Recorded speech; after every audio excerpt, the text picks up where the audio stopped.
going on, everybody? This is Tim Low with Signature Real Estate Group. I wanted to bring somebody to your attention today. This is Cory Jones with Jones Wilson Injury Law. And now Cory has been doing personal injury in the Valley for 27 years. Is that right, Cory? That's right, 27. So he's got a little knowledge on what's going on with the court systems during the pandemic. All the fun stuff. I mean, we've all been put on hold one way or another, and the courts were no exception to that rule. So we're just going to have some fun talking about just the basics and how things are going and where they might go in the future, which maybe we don't know that completely yet, but let's just have some fun here. So, Cory, what's the latest and greatest, man? What's going on with the courts? What's going on with the courts is there's nothing going on with the courts. Things are at a standstill right now, and the trials are continued indefinitely. In fact, the courts have gone so far with the issue as they have extended the statute of limitations, and we still don't even know if that's going to hold up. But the statute of limitations is statutory. The other things that we do are rule-based, which, and if you're a lawyer, you understand the distinction, but a statute, that's the law. We can't do much about that. That's something the legislature passed, and if you have an accident, you have 2 years from the date of that accident to either resolve it or file a lawsuit. Because of the pandemic, they've extended that. Right. Okay. Yeah, they've extended that. So arguably, the statute of limitations doesn't even apply right now. So because of that, everyone's just going, just breathing a collective sigh of relief, like, okay, well, I guess we're okay. We can just sit on it. I don't know any lawyers who actually have the guts to let the statute pass, because you can still file a lawsuit. You can still, electronically file a lawsuit and, preserve the statute of limitations. Yeah. And I think most professionals in my field are not comfortable extending, ignoring the statute of limitations, even though the governor has said, it's extended. But all the other deadlines, which are rule-based, those have been extended. And as a result, everyone has just kind of sat back and said, well, let's wait till this, wait this out till it's over. And that includes depositions, court appearances, everything. Everything is on hold. So that's why I'm sitting here in my office wearing shorts today, because there's... Oh, that's a bonus? Yeah, that has been the one bonus. Yeah, I get to wear shorts to the office pretty much every day. So everything's done by Zoom call for, I'm sure all of the people that you've been meeting with, all done by Zoom, and it's probably not in the office, but are you guys open at your office to be able to bring people in and still conduct? Yeah, we have been, we were one of the businesses that were deemed essential because cases still were ongoing and people needed, constitutionally, people need their legal rights addressed. So we were still an essential business. We were not allowed to have clients in the office for a while. Most clients still don't want to come into the office, but because of the wonders of technology, they've allowed us to notarize things remotely. They've allowed us to, we get a lot of clients just scanning and emailing us documents. So I mentioned to you earlier, I settled a case just last week. I was actually a really pretty good settlement. And I hate this, but I've never even met my client. I've talked to her on the phone. We email all the time, but I've never met her in person.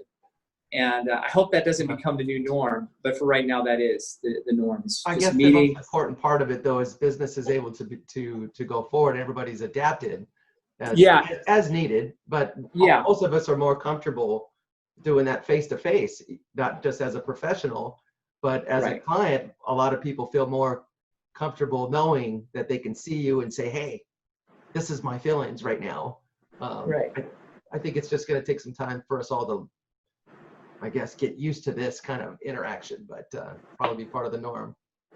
Yeah, and face-to-face is great, because when I'm giving clients either bad news or good news, I want to do that in person.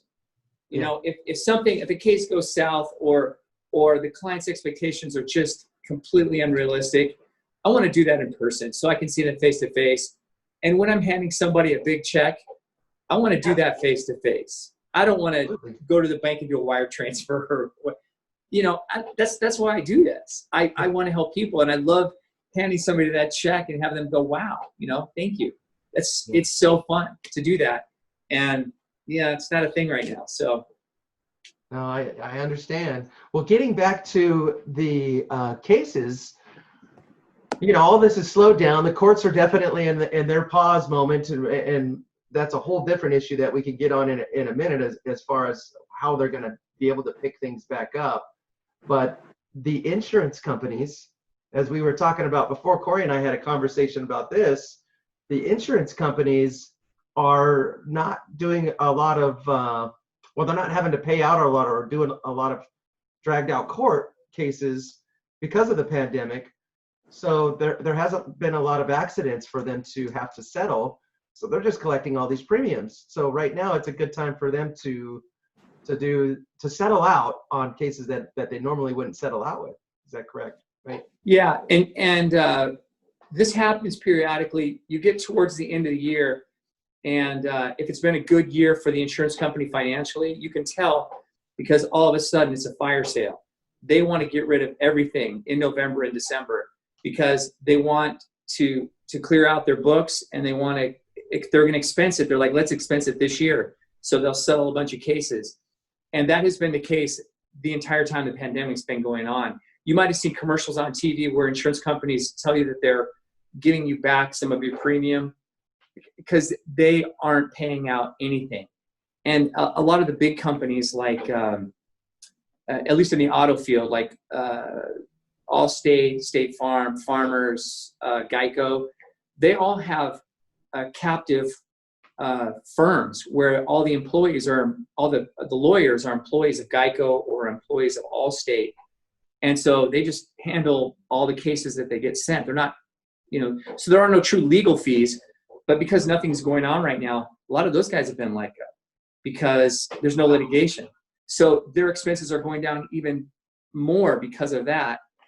And so, right now, surprisingly, it has had an interesting effect. People thought that the insurance companies would use the pandemic to hold back money.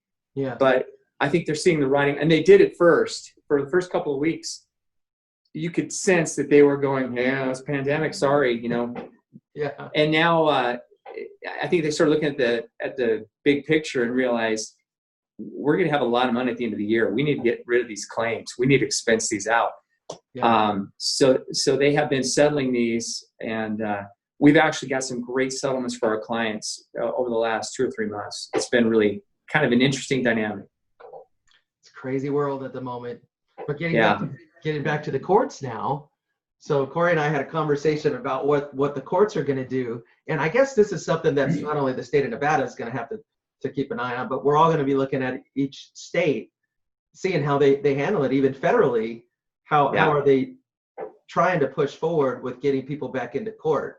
And you were just talking about how do you position the jury and the people on the plaintiff side, the defendant side. How do you get all those people in a room and be able to actually go forward with the proceeding? Yeah.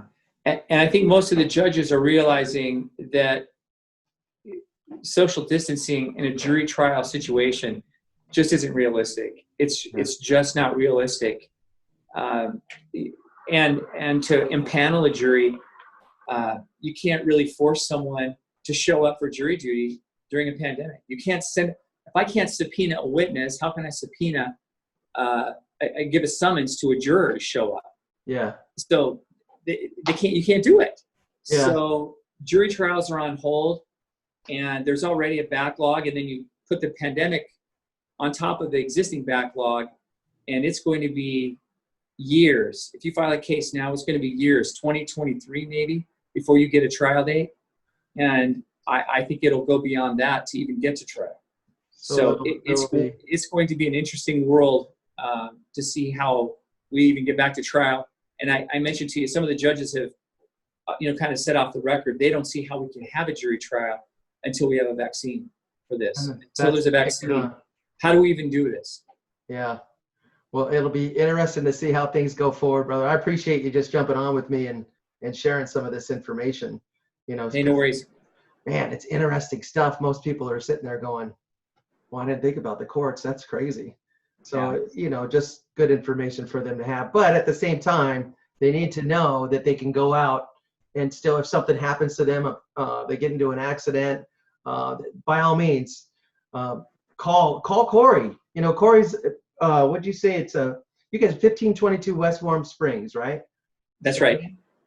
Yeah, Warm Springs and Stephanie. Yeah, in Henderson. And I'll have up Cory's information, but what number do you want them to call if they need to get a hold of you? 702-405-6000. Okay. Well, great, brother.